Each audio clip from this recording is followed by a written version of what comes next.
India's finest Medicover Hospital now opened exclusive hospital for women and children opposite Hightex Charminar. Medicover Women and Child Hospital. First case 65 years Yadamma అనేట ఆమె వచ్చింది. అంటే అంత aged ఆమె వచ్చినాక కూడా వీళ్ళకి ఆక్సిజన్ పెట్టే అవసరం కానీ వెంటిలేషన్ పెట్టే అవసరం కూడా రాలేదు. కాబట్టి సెకండ్ కోవిడ్ అంతా సీరియస్గానైతే ఈ కోవిడ్ లేదు, అట్లానే మనం నిర్లక్ష్యంగా కూడా ఉండడానికి లేదు. కాబట్టి గతంలో ఏవైతే జాగ్రత్తలు తీసుకున్నామో హ్యాండ్ వాషింగ్ కానీ మనము శానిటైజేషన్ కానీ ఏదైనా కూడా వెజిటబుల్స్ కడుక్కోవడం కానీ ఇటువంటివి చేస్తే అన్నీ చేస్తే బాగుంటుంది అనేది నా యొక్క అభిప్రాయము. అదేవిధంగా pediatric covid ward where separate ఉంది. వీళ్ళు మామూలుగా ఫైర్ స్టేషన్ వాళ్ళు అట్లాంటి వాళ్ళు వచ్చినప్పుడు కూడా వీళ్ళు మాక్ డ్రిల్ చేపిస్తారు. పిల్లలకు కానీ ఎవరికి కానీ ఇబ్బంది కాకుండా వాళ్ళు ఇప్పటివరకు కేర్ తీసుకుంటా ఉన్నారు. ఇంకోటి ఆర్టీపీసీఆర్ రిజెంట్స్ ఎక్స్పైర్ అవుతున్నారు, వాళ్ళు లేకపోతే మళ్ళీ ప్రాబ్లం అని చెప్పి వాళ్ళు నా నోటీస్కి తీసుకొచ్చారు.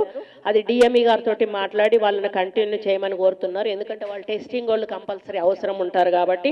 ఇంకొకటి వీళ్ళకి ఇంజనీరింగ్ వ్యవస్థ లేదు అని చెప్పారు. ఏమన్నా మాకు చిన్న చిన్న ప్రాబ్లమ్స్ వచ్చినప్పుడు మేము వెంటనే ఏమన్నా డెసిషన్ తీసుకోవాలంటే మాకు గైడ్ చేసే వాళ్ళు లేరు అని చెప్పారు.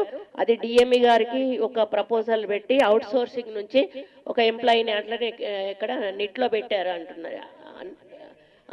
ఎలక్ట్రిక్ సివిల్ ఇంజనీర్స్ని అవుట్ సోర్సింగ్లో పెట్టుకోవడానికి డిఎంఈ గారి పర్మిషన్ కోసము ప్రపోజల్ పెట్టమని చెప్పడం జరిగింది. అదేవిధంగా ఒకటి డీజిల్ ప్రాబ్లం ఒకటి చెప్పారు. డీజిల్ మనకు సప్లై ప్రాబ్లం అవుతుంది. వీళ్ళకి ఏంటంటే దాదాపు 1000 లీటర్లకు సంబంధించినటువంటి పెద్ద జనరేటర్ ఉంది. దానికి వీళ్ళకి ఒక ప్రావిజన్ లేదు డీజిల్ పోసుకోవడానికి. దాదాపు 700 లీటర్లు నెలకి కూడా అవసరం పడుతుంది అనేటువంటి మాట చెప్పారు. ఇది నేను కలెక్టర్ గారితో డిస్కస్ చేసి మామూలుగా కార్పొరేషన్ సిఆర్ఎస్ అని ఉంటుంది, కార్పొరేషన్ రెస్పాన్సిబిలిటీ అదని, దాంట్లోంచి పెట్టించే ప్రయత్నం నేను చేస్తాను. లేదు అంటే డిఎంఈ గారితో మాట్లాడి ఆల్టర్నేటివ్ సోర్స్ ఏంటా అని చెప్పి అడిగి వారికి ఇబ్బంది కలగకుండా, ఎందుకంటే జనరేటర్ అనేది కంపల్సరీగా ఉండాల్సిన అవసరం ఉందని దాని మీద కూడా ఇంట్రెస్ట్ చూపించాలని చెప్పి వారిని ఆ ప్రపోజల్ కూడా పెట్టమని చెప్పాను. షాప్స్ చాలా కాలంగా ఇక్కడ షాప్స్ దాదాపు 20 షాప్స్ లోపల నడుస్తూ ఉన్నాయి. వాళ్ళ రెంట్ పే చేయడం లేదు, విచ్చలవిడిగా వాళ్ళైతే డబ్బులు సంపాదించుకుంటా ఉన్నారు. ఏదైతే ఇన్కమ్ సోర్స్ ఎంజిఎంకి రావాల్సింది ఉందో దాంట్లోంచి రావాలి, అది లేక కూడా వీళ్ళకు కొంత ఇబ్బంది అవుతుంది. వాళ్ళందరికీ కూడా లీగల్ సెల్ ద్వారా కలెక్టర్ గారు లీగల్ సెల్ ద్వారా నోటీసులు ఇవ్వమని చెప్పడం జరిగింది. ఆ నోటీసులు ఇచ్చి టైం బౌండ్ పెట్టి ఏదైతే వాళ్ళ ఎరియర్స్ ఉన్నాయో పాత బాకీలతో సహా మొత్తం కడితేనే వాళ్ళు ఉంటారు. లేని పక్షంలో వాళ్ళని నిర్మోహమాటంగా పోలీస్ వాళ్ళని పెట్టి ఆ షాపులు ఖాళీ చేయించడం జరుగుతుంది, చేయించాలని కూడా ఆదేశించడం జరిగింది. కాబట్టి 35 lakhs ఇప్పుడు నేను అదే వీళ్ళకి ఒకటే జనరల్ ఇన్ఫర్మేషన్ ఇవ్వడం జరిగింది. ఏంటంటే ఫైనాన్స్ పెండింగ్ ఏమున్నాయి రిలీజ్కు అవి నాకు ఇవ్వమని చెప్పాను. ప్రపోజల్ వర్క్స్ పెండింగ్ ఏమున్నాయి అవి నాకు ఇవ్వమని చెప్పాను. అటెండెన్స్ కోసం ఒక షెడ్ ఒకటి చాలా రోజుల నుంచి ఉండి అయితే 14 థియేటర్లలో గ్రౌండ్ ఫ్లోర్లో ఉన్నటువంటి 3 ఆపరేషన్ థియేటర్లు యూస్లెస్గా ఉన్నాయి, అంటే యూజ్ చేసుకోవడానికి అనుకూలంగా లేవు. అట్లా కొంచెం ఫంగస్ వచ్చి నిమ్మొచ్చి అట్లా ప్రాబ్లం ఉంటుందని చెప్పారు. నేనేమన్నా అంటే 3 క్లోజ్ అయి ఉన్నాయని చెప్పారు. ఆ 3టిని కూడా ఓపెన్ చేసి అది మామూలుగా మనం రిపేర్ చేయగలిగితే చేసి అది అటెండెంట్ షెడ్స్ లాగా వాడి దానికి టాయిలెట్ ఫెసిలిటీ కల్పించి అక్కడ స్కావెంజర్ని ఒకరిని పెట్టి అక్కడ హౌస్ కీపింగ్ వాళ్ళని ఒకటి పెట్టి ఎప్పుడు కూడా అది శుభ్రంగా మెయింటైన్ చేసే విధంగా చర్యలు తీసుకోమని చెప్పి సూపరింటెండెంట్ గారికి చెప్పడం జరిగింది. ఇంకోటి ఇది పిఏఓ పేమెంట్ ఏమో అన్నారు, వస్తారో ఒకటి టిఎస్ఎండిసి ఎన్పిడిసిఎల్ వీళ్ళ ఓయిలు కూడా అటెండ్ అయ్యారు. వాళ్ళని కూడా ఇప్పుడు ఇన్కమ్ కోసమని మేము main road side shutters propose చేయమని చెప్పాను. ఎందుకంటే ఇన్కమ్ జనరేషన్ లేకపోతే మెయింటెనెన్స్ అనేది ప్రాబ్లం. ప్రతిదానికి కూడా సూపరింటెండెంట్ గారు వాళ్ళు శాంక్షన్ ఇచ్చే అధికారం ఆయనకు ఉండదు.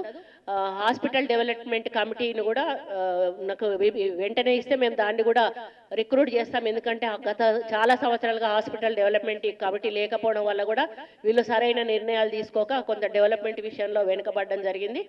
అది దానికి కూడా ప్రపోజల్స్ ఏవైతే షట్టర్స్ ప్రపోజల్స్ పెట్టమన్నామో షట్టర్స్ పెడితే main road side income generate అయ్యే ఛాన్సెస్ ఉంటాయి. కాబట్టి దాన్ని మనం ఇటువంటి వాటికి యూజ్ చేసుకునే అవకాశం ఉంటుంది.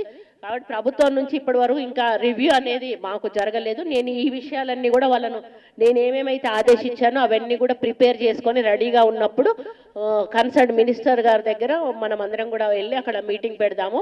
డిఎంఈ గారు కూడా అక్కడికే వస్తారు కాబట్టి ఆమె సార్లు కొత్త ఆమె వచ్చింది, పాత ఆయన చాలా సార్లు వీళ్ళు విన్నవించుకున్నా కూడా వీళ్ళ మాటను చెవిన పెట్టడం జరిగింది.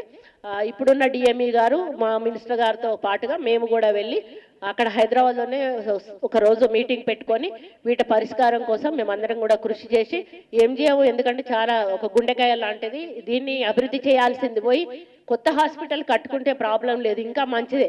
కానీ ఉన్న హాస్పిటల్ని నెగ్లెక్ట్ చేసి కొత్త హాస్పిటల్ వైపు పోవడం అనేది బాధాకరము. ఈ ఉన్న హాస్పిటల్లో అన్ని ఫెసిలిటీస్ కూడా గత గవర్నమెంట్ కల్పించి ఉండుంటే బాగుండేది. దీని మీద సీతకని ఈరోజు కోవిడ్కు సంబంధించినటువంటి బెడ్స్ 1000 బెడ్స్ సెంట్రల్ నుంచి వస్తే ఒక్క బెడ్ కూడా ఎంజిఎం హాస్పిటల్కి ఇవ్వలేదు. అంటే ఎంజిఎం ఒక 5-6 జిల్లాలకు సెంటర్ ఇది. అంటే అటువంటి నెగ్లిజెన్స్ గత గవర్నమెంట్ ఎంజిఎం మీద చూపించింది. ఇక ముందు అట్లాంటి నెగ్లిజెన్స్ ఉండదు. ఎంజిఎంను అన్ని విధాలా కూడా అభివృద్ధి చేస్తాం. ఇక ముందు ఉండదు. ఈరోజు స్ట్రిక్ట్గా చెప్పాను, వాళ్ళు ఉంటున్నామని చెప్పారు. ఉండకపోయినా ఉండాల్సిన అవసరం ఉన్నది. దానికి రెస్పాన్సిబిలిటీ సూపరింటెండెంట్ గారు, మీరు 24 అవర్స్ ఆర్ఎంఓ గారు ఇక్కడ ఉండేటట్టు చూసుకోవాల్సిన బాధ్యత మీది. ఏ సమయంలో డ్యూటీలో ఏ ఆర్ఎంఓ లేకపోయినా కూడా వారికి మీరే రెస్పాన్సిబుల్. మీరు డిపార్ట్మెంట్ పరంగా మీరు ఏం చేస్తారనేది మీకు వదిలిపెడతా ఉన్నా.